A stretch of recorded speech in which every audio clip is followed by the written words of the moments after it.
Edasilükkamine on meie aja suurim varas, varastades meilt võimalused ja pärsides meie potentsiaali.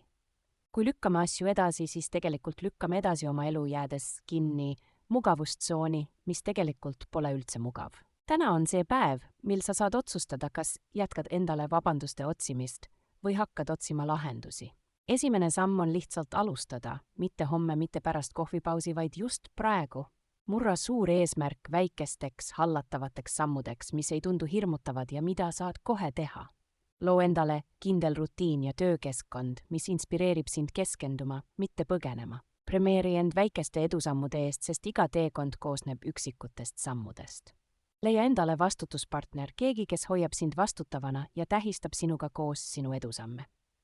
Mõista, et perfektsionism on tihti edasilükkamise maskeeritud vorm, õpi hindama progressi, mitte täiuslikkust. Iga kord, kui tunned kiusatust midagi edasi lükata, meenuta endale, et tulevik koosneb täna tehtud otsustest.